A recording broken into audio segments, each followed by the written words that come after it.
Olá, que a graça e a paz de Cristo esteja sobre a sua vida. Vamos para o capítulo 2 desse estudo textual que estamos fazendo no livro aos Hebreus.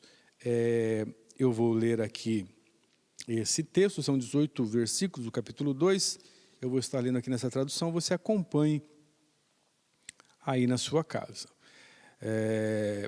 O texto diz assim, então: portanto, convém-nos atentar com mais diligência para as coisas que já temos ouvido, para que em tempo algum nos desviemos delas. Porque se a palavra falada pelos anjos permaneceu firme, e toda transgressão e desobediência recebeu uma justa retribuição, como escaparemos nós, se não atentarmos para uma tão grande salvação, a qual, começando a ser anunciada pelo Senhor, foi-nos depois confirmada pelos seus apóstolos, testificada também através de Deus, por sinais, milagres e várias maravilhas e dons do Espírito Santo, distribuídos por sua vontade. Porque não foi aos anjos que sujeitou o mundo futuro de que falamos, mas em certo lugar testificou alguém dizendo: que é o homem para que dele te lembres, ou o filho do homem para que o visites?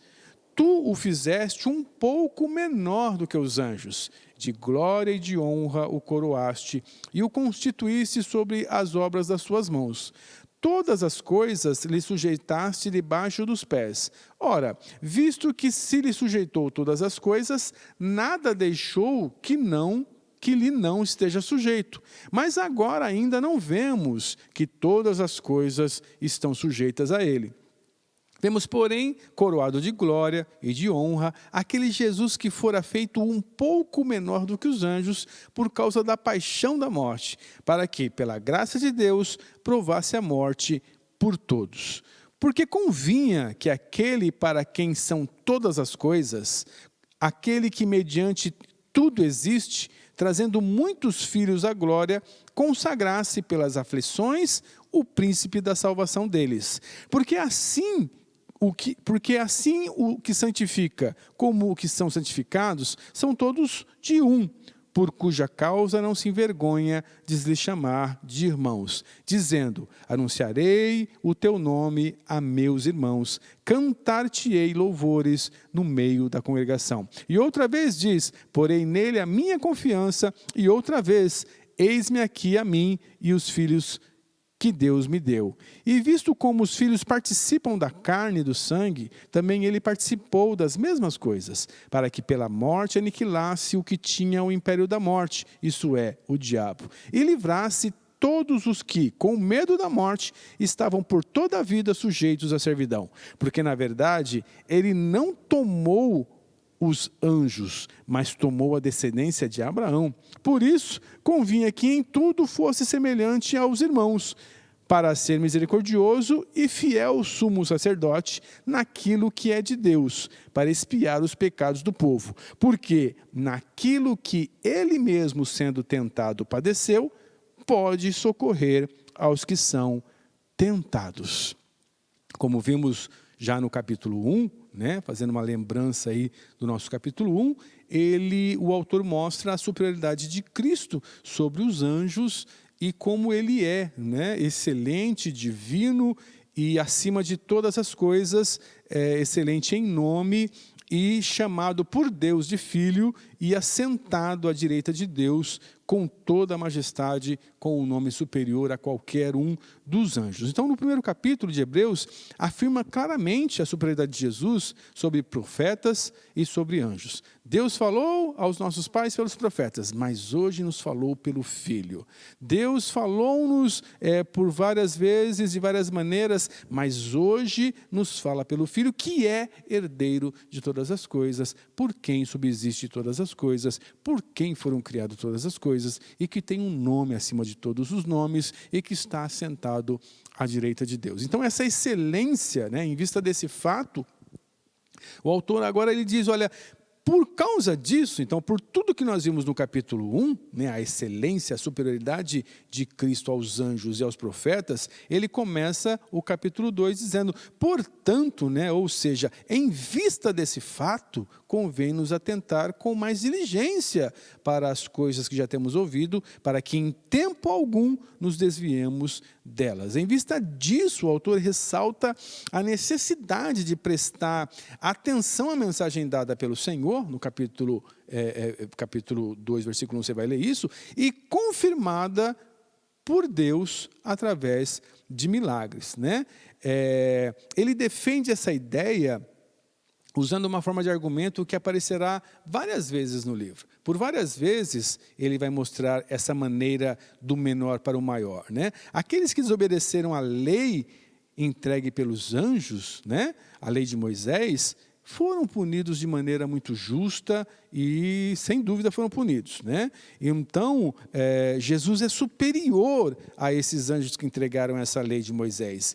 E é ainda mais certo que a desobediência à lei de Cristo também será punida. Então, ele usa do argumento do menor para o maior. Se a lei, né, se aqueles que desobedeceram à lei que foi dada por anjos receberam a devida punição, como nós escaparemos se nós negligenciarmos essa salvação dada por Cristo? Se aquela salvação física, né, aquelas promessas feitas aos judeus de que eles teriam uma terra abençoada, filhos abençoados, nunca faltaria comida, não chegaria doença a eles, né? Se aquelas promessas, aquela salvação proposta, se não seguida à risca toda a lei, teria uma pena, uma justa punição, né? O autor diz, então, se houve uma justa punição para quem desobedeceu a lei de Moisés, que foi dada aos anjos, o que vai acontecer conosco se nós negligenciarmos uma salvação melhor, uma salvação que é eterna, uma salvação proposta agora por Cristo, né? Então, você vai ver isso de maneira muito clara nesse texto, né? Então, no versículo 2, no capítulo 2, versículo 1, ele confirma, né, que a gente já ouviu essas coisas a respeito de quem Cristo é, e agora precisamos prestar atenção para que nós não nos desviemos desse entendimento, que Cristo é superior aos profetas, que Cristo é superior aos anjos, que querer trocar Cristo pela lei dos profetas, né? Pela lei e pelos profetas, ou trocar Cristo pela palavra de anjos, é uma troca muito mal feita, não é? Então o versículo 2 ele diz, porque se a palavra falada pelos anjos, né, que é a lei de Moisés, permaneceu firme em toda transgressão, e toda desobediência recebeu uma justa retribuição, como escaparemos, ele diz no versículo 3, se nós não atentarmos para uma tão grande salvação, a qual, começando a ser anunciada pelo Senhor Jesus, foi confirmada pelos que a ouviram, os apóstolos, e testificada também por Deus, através de sinais, milagres e dons distribuídos por sua vontade. Ele defende essa ideia de maneira muito clara, né? Então, o justo castigo era recebido, era dado a quem desobedecesse, a quem fosse contra a lei de Moisés. E uma salvação temporal, uma salvação para essa vida. Não pense que o judeu pensa em céu. O judeu não pensa em nada de céu. Se você perguntar para o judeu, você vai morar no céu? Ele não tem ideia do que é morar no céu. Para o judeu, a salvação é um tempo abençoado de 1000 anos, onde um rei judeu vai reinar sobre toda a terra, e vai ser um reino de paz, de justiça, sem violência, porque quem está reinando é um rei Messias judeu sobre toda a terra, né? Ele não tem ideia de salvação e vida eterna como nós temos. Então, para o judeu, salvação é uma coisa física, uma coisa para esse tempo, para essa vida. Mas para a igreja, a salvação é eterna. É uma coisa que começa ao receber Jesus e vai para a vida eterna, para estar para sempre com Cristo, né? Então, não dá para trocar uma coisa pela outra. E aqui você, então, tem advertências, né, espalhadas por todo o livro, e também aqui no capítulo 2, convém nos atentar atentar com mais zelo, com mais atenção para essas coisas que temos ouvido aqui no capítulo 1, não deixar escapar nada, né? Porque precisamos estar atentos a isso. Como nós escaparemos se nós negligenciarmos essas coisas? Em que cairemos, né? Em que situação cairemos se nós trocarmos Jesus por qualquer promessa ou por qualquer coisa dessa vida, qualquer salvação temporal, não é? Então, quando nós vemos hoje pessoas sendo chamadas, né, sendo tiradas de igrejas sérias para fazerem frente, estarem junto a tantos grupos que só pensam nessa vida, né? Salvação para eles é estar rico, salvação para eles é ter empregado, salvação para eles é ser cabeça e não cauda, salvação para eles é comerem tudo o que quiserem, comerem o melhor dessa terra. É uma salvação à guisa do judeu. A igreja tem melhores promessas e uma salvação superior, porque não é temporal, não é uma coisa para essa vida passageira, é uma coisa para a vida eterna. Então, o autor vai dizendo isso aqui e vai ficando muito claro que tudo isso foi pregado por Cristo, né? Essa salvação foi pregada por Cristo. E essa salvação não é a salvação judaica, não é a salvação de um reino messiânico, não é a salvação de um reino somente messiânico. É graça, é verdade, é vida eterna, é volta de Jesus, é arrebatamento da igreja, é morarmos com Ele para sempre. Então, a Bíblia diz que Deus, aqui esse texto vai dizer que Deus, Jesus, ele ensina isso, os discípulos, aqueles que ouviram, continuam pregando isso, e tudo isso foi confirmado, né, através de maravilhas, dons, sinais e milagres que Deus fazia para testificar que Jesus era o Messias. Quando nós lemos Isaías 53, nós vemos de que maneira o Messias viria. Ele viria tirando toda a doença do povo, ele viria curando, fazendo milagres, maravilhas, provando que ele era o Messias. Então, quando Jesus fazia um milagre, ele estava provando que ele era o Messias, porque só o Messias podia fazer aquilo. Quantas vezes Jesus disse para os fariseus: vocês não creem no que eu estou dizendo? Creiam pelo menos nos milagres que eu faço, porque ninguém pode fazer os milagres que eu estou fazendo se não vier de Deus. Então, os milagres que Jesus fazia era o que deixava claro que ele era o Messias vindo de Deus, e nem assim os judeus creram, nem assim os fariseus acreditavam, né, que ele era o Messias. Então, a voz de Cristo está aqui dizendo em toda essa situação, né, olha, eu vou estar com vocês, eu estou pregando o Evangelho da Paz, esse é o tempo que vocês têm que escapar dessa maneira judaica de ser para uma coisa melhor. Isso está sendo confirmado pelos apóstolos, está sendo confirmado pelos milagres que Deus faz através de mim, e vocês não entendem isso. Então, Jesus é muito claro nisso. O capítulo 2 vai dizer toda essa verdade, né? Como escaparemos se negligenciarmos tão grande salvação? Essa salvação aqui, mencionada nesse versículo, não é a maneira judaica, então, não é aquela salvação temporal, mas é uma herança vindoura, né? É algo para sempre, é algo que há de vir para nós. Olha o versículo 5. Porque não foi a anjos que sujeitou o mundo futuro de que falamos, mas em certo lugar testificou alguém dizendo: que é o homem para que dele te lembres, ou o filho do homem para que o visites? Veja que ele está dizendo que essa salvação, ela não é uma salvação temporal, né? É uma salvação para o futuro, do mundo futuro, não só para esse presente século. É uma salvação vinda para o futuro, não é? Não é a maneira judaica. A entrada na glória como sendo um filho adotado por Deus, como lemos lá no versículo 10 aqui, né? Por isso versículo 10, porque convinha que aquele para quem são todas as coisas, e mediante quem tudo existe, trazendo muitos filhos à glória, consagrasse pelas aflições o príncipe da salvação deles. Né? Então, Jesus nos consagrou uma salvação, né, a muitos dos seus filhos, e nos traz, não a um tempo abençoado aqui, mas a glória, a vida futura, não é? Então ele traz-nos purificação de pecado. Olha o versículo 11. Porque assim o que santifica, como os que são santificados, são todos de um, ou seja, de Deus. Então, por causa disso, ele não se envergonha de lhes chamar de irmãos. Jesus, ele tornou-se a nossa forma, Jesus tomou a nossa humanidade para morrer em nosso lugar, para promover-nos uma tão grande salvação, e ele nunca se envergonhou disso. Deus não se envergonhou, Jesus não se envergonhou de ser homem, de ser tornado homem, né?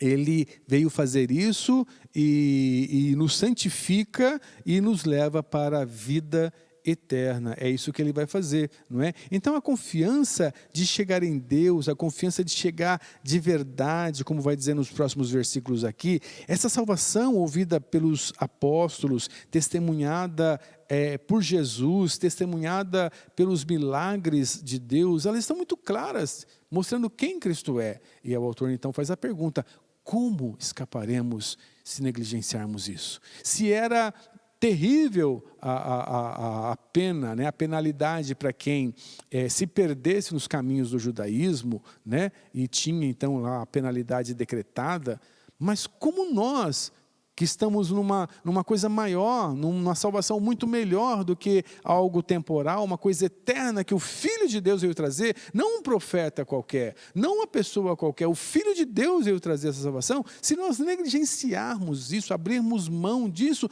como nós escaparemos? É essa a pergunta do escritor aos Hebreus, né? Os seus leitores, eles ouviram o evangelho através dos apóstolos, né? O versículo 4 diz isso: Deus também lhes foi por testemunha com sinais e maravilhas, e os apóstolos também. Então esse evangelho de sinais, de prodígios, Deus usou tantos para demonstrar o que Cristo estava falando, né? Então, a verdade é que a gente não pode mais abrir mão disso. Não vale a pena você abrir mão do evangelho por coisa alguma. Não tem nada, nem ninguém, nem nenhuma situação, nem nenhuma posição, seja ela política, de status, de dinheiro, do que for. Você não pode trocar Jesus. Você não tem nada melhor para trocar Jesus. Não tem como você receber algo maior do que Jesus, que você já recebeu. É isso que o autor aos Hebreus está dizendo para esses judeus. Eles receberam a Cristo. Por que voltar ao judaísmo? Por que voltar às práticas judaicas que eram menores, que eram inferiores a tudo o que Cristo fez? Essa é a pergunta, né, que o autor faz para tirar da mente desses cristãos judeus que eles podem trocar Jesus e voltarem a práticas judaicas. Não há possibilidade disso acontecer para nós também. Não há possibilidade de você abrir mão da fé evangélica porque você está passando por um período de dificuldade, por um período de restrição, por um período de doença, por um período de... Isso tudo acontece, a nossa vida é assim mesmo. O entendimento de que essas coisas são possíveis na nossa vida já desmistifica muita coisa. Né? Quando o cristão entende que ele é uma pessoa comum, quando o cristão compreende que existem pessoas ricas que são ímpias e existem pessoas ricas que são cristãs. Existem pessoas doentes que são ímpias, né, que não conhecem a Cristo, e existem pessoas que conhecem a Cristo e também são doentes. Né? Existem pessoas não cristãs morrendo e existem pessoas cristãs morrendo também. A verdade é que, por termos nós recebido Jesus, isso não nos blinda da dificuldade, isso não nos blinda dos dissabores e nem da morte. O entendimento de que todos nós passaremos, de que toda a nossa vida vai passar, uns vão antes, outros vão depois, mas na verdade todo mundo vai. Então as coisas dessa vida são pequenas, elas são insignificantes quando pensamos na vida eterna. Mas quando um cristão põe na cabeça de que ele é filho de Deus e que ele tem que ter todo o dinheiro que ele quer, fazer tudo o que Ele quer, fazer todas as suas vontades, comer tudo o que Ele quer comer, nunca ficar doente, não pegar nenhum problema, nenhuma dificuldade na vida dele. Ele está pensando em coisas para essa vida. Ele está querendo trocar a salvação eterna por uma coisa desta vida. E a verdade, irmãos, é que Cristo tem nos ajudado muito, porque nós temos nos mantidos saudáveis, abençoados, protegidos pelo Senhor. O Evangelho faz isso. O Evangelho traz-nos uma condição melhor, né? Ele também faz isso. O Evangelho é uma condição de mudança eterna. Nós que estávamos, então, condenados nas nossas ofensas e pecados, através de conhecermos o Evangelho, nós chegamos à salvação, feita por Cristo. Essa é a grande verdade. Esse é o final, esse é o grande prêmio. O prêmio maior da nossa salvação não é um carro zero, não é um Corolla zero. O prêmio final da nossa salvação, o maior prêmio daquilo que nós ao receber Jesus, é termos um corpo semelhante ao dele. Como ele ressuscitou em um corpo transformado, nós teremos o corpo igual a ele. E olha o que diz o versículo que nós lemos aqui. E ele não se envergonha de chamar-nos de irmãos. Ele não se envergonha de ser igual a nós. Ele tomou a nossa forma, ressuscitou num corpo transformado e nós seremos iguais a Ele lá na eternidade. Hoje no céu existe um homem de carne e ossos. Hoje no céu existe Deus Espírito, o Espírito Santo que é Espírito, mas existe Cristo de carne e ossos, num corpo transformado que Ele ressuscitou. Ele é o primeiro ressuscitado com um corpo assim. E nós, na vinda de Cristo, no advento de buscar a sua igreja, receberemos um corpo assim. Esse é o grande prêmio da salvação. Não é uma vida de belezas e isento de problemas nessa vida. Isso não é a salvação, isso é a salvação judaica. Essa não é a salvação proposta pelo Senhor, mesmo que recebamos tudo isso. Porque quando a gente recebe Jesus, a gente para de fazer tanta besteira, que a nossa vida melhora em muito, né? A gente recebe Jesus como Salvador e para de fumar, para de beber, para de fazer besteira, para de brigar com a mulher, para de arrumar... E a nossa vida fica feliz, a nossa vida fica abençoada, a vida familiar é abençoada, a nossa saúde melhora, o nosso entendimento das coisas melhora, a gente se torna um cidadão melhor, uma pessoa melhor, mais saudável. Mas isso é só um resultado do que Cristo fez na nossa vida. Mas a salvação é eterna. A gente tem até mais dinheiro, porque a gente para de gastar dinheiro com besteira. Quanto dinheiro se gasta com cigarro, com noitada? Quanto se gasta uma noitada? 300, 400 reais por dia? A gente não gasta mais isso. A nossa vida agora é regrada, é abençoada pelo Senhor. A gente para de gastar dinheiro com besteira, jogar dinheiro com jogo, com tanta besteira. Então, até nisso o Senhor nos abençoa. Mas a salvação não é isso. A salvação é vida eterna. É isso que Jesus veio trazer para nós. Então, ele sujeita o mundo futuro a nós. Ele toma a nossa forma, não a forma de anjos. Ele morre com a nossa forma. Ele recebe um corpo transformado de carne e ossos. Quando você lê o livro de Lucas, ele ressuscita e aparece aos discípulos, e os discípulos ficam assustados, achando que ele era um fantasma. E Jesus falou: por que vocês estão assustados? Eu não sou um fantasma. E ele estende a mão e diz: veja que um fantasma não tem carne e ossos como eu tenho. Essa é a afirmação dele. Jesus afirmou em um corpo ressuscitado que ele tinha carne e ossos. Ele diz: me toquem, veja que eu tenho carne e ossos. E é com esse corpo que ele foi assunto aos céus e lá está, assentado à destra de Deus. E ele é o primeiro de grandes irmãos que ele vai levar junto com ele. Ele era o único homem que não tinha pecado, que embora tivesse a nossa carne, ele não tinha o desejo de pecar, como nós temos, e ele ressuscita em um corpo transformado, mas ele diz: olha, eu sou o trigo diferente de todas as outras coisas, eu sou o trigo diferente de todos os outros trigos. Se eu não morrer, eu fico sozinho, mas se eu morrer, eu vou dar muito fruto. Jesus era o único homem diferente em um corpo transformado. E ele morreu para que nós também recebêssemos um corpo igual ao dele. E esse é o grande prêmio da salvação em Cristo. Um corpo transformado na eternidade. Então, Ele é superior a todas essas coisas, e nós receberemos um corpo superior a esse, numa vida superior a essa. Então, por que nos apegar tanto a isso? E por que achar que a vida tem que ser abençoada e não pode ter dificuldade, a gente não pode passar por dificuldades?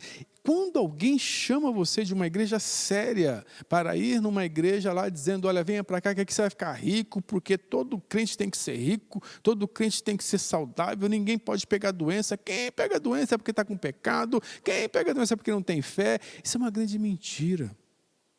Até mesmo Lázaro, a quem Jesus ressuscitou, morreu de novo. Porque ele ressuscitou num corpo igual a esse. Ele ressuscitou num corpo de novo, normal. E morreu. Porque a nós, nessa carne, está determinado que todos passaremos. Mas receberemos um corpo que aí então a morte não chega, que aí então a dor não chega, que aí então a decepção e o pecado não chega a nós em um corpo transformado. Esse é o prêmio da salvação. Então, quando a gente lê agora sobre esse próximo assunto que ele fala, sobre os anjos, né? Quando assim, o versículo, ele cita o Salmo 8 aqui dizendo, né? Ele observa que o homem foi criado um pouco menor que os anjos, né? Versículos 7 e 8 aqui. Mas ele diz no versículo 8, então, todas as coisas lhe sujeitaste debaixo dos pés. Ora, visto que lhe sujeitou todas as coisas, nada deixou que não esteja sujeito. Mas agora ainda não vemos como todas as coisas estão sujeitas. Vemos, porém, ele coroado de glória e de honra, aquele Jesus que fora feito um pouco menor do que os anjos, por causa da paixão da sua morte, para que, pela graça de Deus, provasse a morte por todos nós. Veja que situação agora. Veja que questão levantada aqui na mente dos leitores e talvez levantada até mesmo na mente dos anjos, né? Jesus, ele é superior aos anjos, porque ele tomou a forma de um homem que foi feito inferior aos anjos. Como que um anjo vai... Veja que Deus, ele ordena, lá no capítulo 1 está escrito isso, Deus, quando introduz Cristo no mundo, ele diz para os anjos, todos vocês adorem a ele. Talvez tenha dado um nó na cabeça dos anjos. Como é que um anjo vai adorar um homem? Porque os homens foram feitos menores que os anjos. E agora Cristo, o Filho de Deus, ele toma a forma de um homem que é menor do que um anjo. E agora os anjos são ordenados por Deus a adorarem a Jesus, que se tornou homem, não é? Se Jesus é superior aos anjos, por que ele tomou a forma de um homem? Por que ele não tomou a forma de um anjo? Por que Jesus veio a esse mundo não na forma de um anjo que é superior, mas veio na forma de um homem como nós, que é inferior aos anjos, né? Um nó na cabeça dos anjos, adorar um que se fez homem, mas um anjo não pode adorar um homem. Como é que a gente vai adorar a Jesus, o Filho de Deus, num corpo de homem? E então Deus dá uma ordem, como lemos lá no capítulo 1, todos os anjos de Deus o adorem. Quando ele foi introduzido no mundo, ele diz, todos os anjos de Deus o adorem, né? Versículo 6 do capítulo 1. E outra vez, quando introduz no mundo o primogênito, Deus diz, todos os anjos o adorem. Então veja, a resposta a essa pergunta, por que Jesus não veio como um anjo e sim como um homem, é porque ele é mediador dos homens e não dos anjos. Ele é um mediador, alguém que faz uma ponte entre nós, homens, e Deus. Ele não veio fazer uma ponte entre os anjos e Deus. Ele veio fazer uma ponte entre nós, homens, e Deus. Ele é esse Deus homem, como diz lá em Gálatas 4, versículo 4, né? Existe um só mediador entre Deus e os homens, Jesus Cristo, homem. O Jesus que se fez homem. Então o homem precisa de um mediador.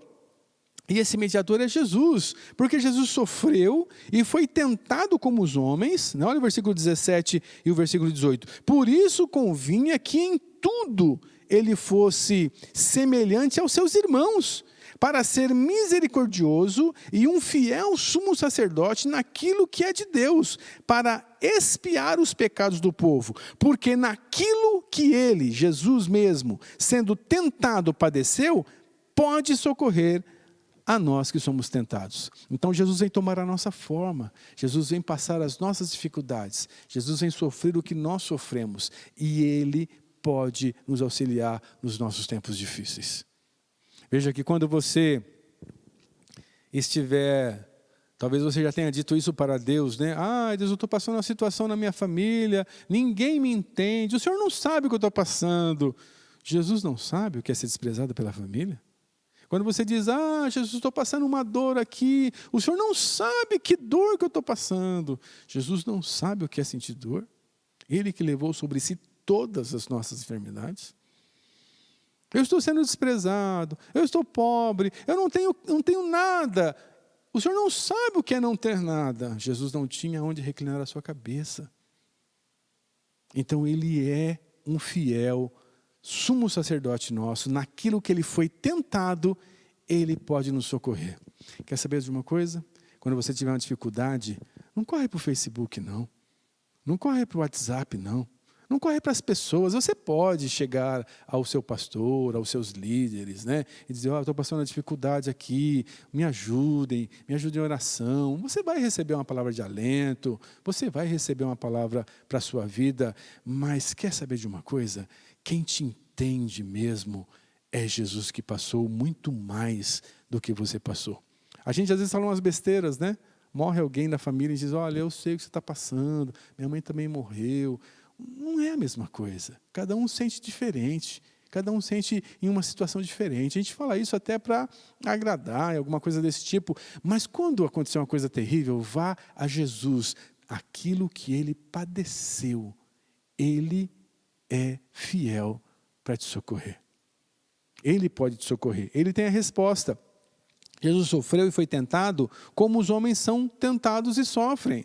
Ele pode, então, nos entender. Se você perguntar, tem gente, né, maluca por aí, dizendo que você tem que falar com os anjos, né? O anjo da guarda, o anjo não sei o quê, você tem que falar com o anjo, e o anjo, quando você pedir para o anjo vem te atender. O anjo não sabe nem o que você está passando. Se você falar para um anjo assim, olha, eu estou tão decepcionado, eu estou tão triste, você sabe o que é isso? O anjo vai dizer, eu não sei o que é ser triste. O anjo sabe o que é ser triste? Quer estar triste? Mas Jesus sabe.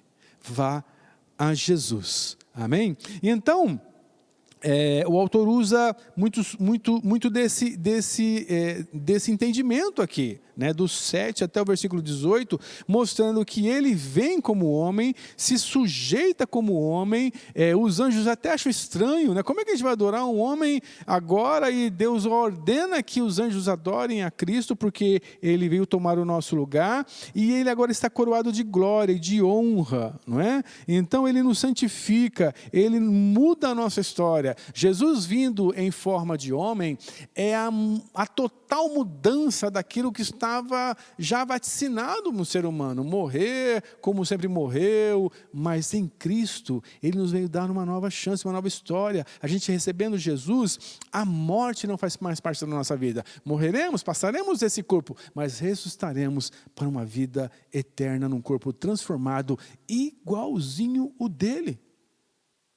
E ele entra ali em Jerusalém e ele come com os seus discípulos um pão, um peixe, ele conversa, ele tem acesso a esse mundo, tem acesso aos céus. É esse corpo que nós teremos na eternidade. Esse é o grande prêmio da salvação. Esse é o prêmio maravilhoso que você tem aqui, o autor aos Hebreus dizendo, não dá para trocar Cristo por coisa nenhuma. Não dá para trocar essa salvação, essa vida eterna, por uma promessa de uma vida boa nessa terra, de ter sorte no amor, de ser abençoado por aqui mesmo. O Senhor tem promessas melhores, promessas eternas para nós, né? Jesus tinha que se tornar como seus irmãos, de modo a poder vir a ser o nosso fiel sumo sacerdote, né? Versículo 17. Por isso convinha que em tudo fosse semelhante aos seus irmãos, para ser misericordioso e fiel sumo sacerdote naquilo que é de Deus, para expiar o pecado do povo. Ele tinha que se tornar um corpo humano, ele tinha que, por um pouco de tempo, experimentar a nossa morte, provar a morte que todo homem vai provar. Provar as dificuldades que cada um de nós vai passar, não é? E por todos os homens aqui, inclui todos aqueles que permanecem na confiança de que Cristo é Salvador. Se a gente migrar dessa confiança para qualquer outra coisa, então a morte de Cristo não valeu nada para a gente. É necessário permanecermos, né? Então é tão maravilhoso esse versículo 11, porque assim o que santifica como o que é santificado, são todos um, todos de um. Então é Deus que santifica a nós. E por causa disso, ele não se envergonha de lhes chamar de irmãos. Jesus não se envergonha de se identificar com você. Jesus não se envergonha, não se recusa a se identificar conosco. Ele é perfeito, ele era Deus, ele já era Deus eterno na eternidade, ele já existia, como diz João, olha, quem disser que Cristo não veio em carne, o que significa isso, né? Quem disser que Cristo nasceu no ano zero e começou por ali, né? Esse camarada seja maldito, diz o capítulo 3 de 1 João, não é? Quem não entender que Cristo veio em carne, o que é veio em carne? Ele já existia como Deus e ele veio em carne. Quem não disser isso, quem não declarar isso, seja maldito, seja anátema, não é? Então o entendimento de que Cristo já era Deus e ele vem tomar a nossa forma humana, né? Receber aí os nossos castigos, passar as nossas dificuldades, passar as nossas tensões, para se identificar conosco, tornando-se carne, e ele também se identificará conosco na eternidade. Lá na eternidade você encontrará Deus Pai, que é Espírito, o Espírito Santo, que é Espírito, e você encontrará Jesus em carne e ossos, parecido, semelhante, muito igual a você. E sabe o que acontece? Ele não se envergonha de te chamar de irmão. Ele não se envergonha de ter vindo a esse mundo, tomar a nossa forma, e morrer por nós, e levar a nossa culpa, e passar as nossas dificuldades. E lá na eternidade, quando você chegar com um corpo transformado, quando você passar dessa vida, mas você tem que passar dessa vida. O problema é que os crentes não querem mais passar dessa vida. As pessoas querem ser eternas, querem ter saúde eterna, mas você só receberá o corpo transformado quando você passar dessa vida. Como diz Paulo lá em Filipenses capítulo 2, eu ainda não cheguei à perfeição, mas vou chegar lá. Quando esse corpo que é corruptível for revestido de incorruptibilidade, então eu poderei gritar, vencida foi a morte. Então, quando você chegar lá na eternidade com um corpo igualzinho ao dele, talvez você possa pensar, puxa, mas ele vai se sentir, pô, Deus é Espírito, o Espírito Santo é Espírito, e eu tenho um corpo igualzinho a esse povo que veio para cá, né? Eu não sou diferenciado. Pois você entenda, ele não se envergonha de nos chamar de irmãos. Ele tinha que se tornar como um homem, partilhar da nossa carne e do nosso sangue. Então ele pode nos entender e ser o nosso fiel sumo sacerdote, pode nos ajudar em tempos difíceis, e Deus seja louvado, porque nós temos um sumo sacerdote tão maravilhoso assim. Você consegue compreender isso? Você consegue compreender que Cristo estava no céu, em toda a sua divindade, e ele decidiu, junto com Deus, tomar a nossa forma, para que então, num corpo humano como o nosso, mas sem pecado, porque ele não nasceu como nós nascemos, não é descendente de Adão, ele é um novo homem, em seu corpo ele suportar toda a ira de Deus, daquele meio-dia até as 3 da tarde, naquela cruz, para que você um dia recebesse um corpo como o corpo que ele ressuscitou e recebesse vida eterna. Dá para trocar isso? Então o autor aos Hebreus está dizendo para os judeus cristãos, dá para trocar isso por uma ritualística judaica? Dá para trocar isso por voltar às práticas do judaísmo? Não dá para trocar, porque não tem semelhança, é muito melhor. Então, entenda, você pode chegar a Jesus em todas as suas dificuldades que você terá, porque nesse mundo nós passaremos aflições mesmo. Você pode chegar a Cristo com todas as dificuldades, numa certeza de que Ele te entende, Ele sabe o que você está falando, Ele já sofreu muito mais do que você está sofrendo, seja do que for você está sofrendo, por isso Ele te entende e pode interceder por você como um fiel sumo sacerdote. E Ele, na eternidade, te espera com um corpo igualzinho dele, transformado para uma vida eterna, para uma salvação eterna. Não troque a salvação eterna por uma salvação temporal. Não caia na lábia e na conversa de homens desviados da verdade, como diz o próprio Paulo, que dizem que você tem que voltar às práticas judaicas, ou que a salvação é coisa só para essa vida, você tem uma vida eterna com Deus. E se você estiver passando dificuldades, problemas, situações, você vá a Cristo, Ele é o seu fiel sumo sacerdote, Ele te compreende, Ele sabe o que é sofrer, Ele sabe o que é padecer, por isso Ele pode cuidar de nós. Amém?